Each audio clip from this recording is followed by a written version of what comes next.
Hello അസ്സാം വലൈക്കും. കുറേ ദിവസമായിട്ട് നെയ്വട ഉണ്ടാക്കണം എന്ന് മനസ്സിലിങ്ങനെ ആഗ്രഹിക്കുന്നു കേട്ടോ. അപ്പോൾ എന്താണ് അത് ഉണ്ടാക്കാൻ പറ്റിയ സമയം തോന്നുന്നു, ഞാൻ ഉണ്ടാക്കിയെടുത്തു കേട്ടോ. അപ്പോൾ ഇതാ ഈ ഒരു കയ്യിൽ 4 കയ്യിൽ മൈദ എടുത്തു, പിന്നെ 1 ടീസ്പൂൺ പഞ്ചസാര എടുത്തു, പിന്നെ അതിലേക്ക് ഒരു 1/2 ടീസ്പൂൺ ബേക്കിംഗ് പൗഡർ ഇട്ട് കൊടുത്തിട്ടുണ്ട്. പിന്നെ നമ്മൾ പൊടി എടുത്ത് അതേ ടീസ്പൂൺ ഒരു കയ്യിൽ യോഗട്ട് എടുത്തു, പിന്നെ അതേ ഒരു കയ്യിൽ നമ്മൾ നെയ്യ് എടുത്തിട്ടുണ്ട്, പിന്നെ അതേ ഒരു കയ്യിൽ തന്നെ വെള്ളം ഒഴിച്ചിട്ടോ. ഇത്രയും പാകമായപ്പോൾ തന്നെ അത് കറക്റ്റ് മാവ് കുഴച്ചെടുക്കാൻ പാകത്തിന് നമുക്ക് കിട്ടി. ഒരു തരി ഉപ്പും കൂടി ഇട്ടിട്ടുണ്ട് കേട്ടോ. ഇതെല്ലാം കൂടി നമ്മൾ നന്നായി ഒന്ന് കുഴച്ചെടുക്കുക.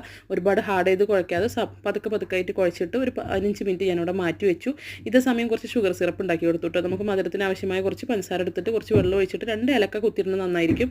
അതും കൂടി ഇട്ടിട്ട് നമ്മളവിടെ ഷുഗർ സിറപ്പും അവിടെ റെഡിയായി മാറ്റി വെച്ച് വെറുതെ ഒന്ന് തിളച്ചിട്ട് പഞ്ചസാര അലിഞ്ഞ് കഴിഞ്ഞാൽ മതി കേട്ടോ.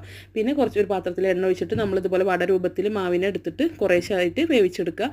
5 മിനിറ്റ് കൂടുമ്പോൾ പതുക്കെ മറിച്ചിട്ടിട്ട് വേണം എന്ന് വേവിച്ചെടുക്കാനായിട്ട്. അല്ലെങ്കിൽ ഉള്ളു വേവിൽ ലാസ്റ്റ് ഷുഗർ സിറപ്പിൽ ഇട്ടിട്ട് എടുത്തു. നല്ല ടേസ്റ്റി ആയിട്ടുള്ള ഒരു നെയ്വടയാണ് കേട്ടോ.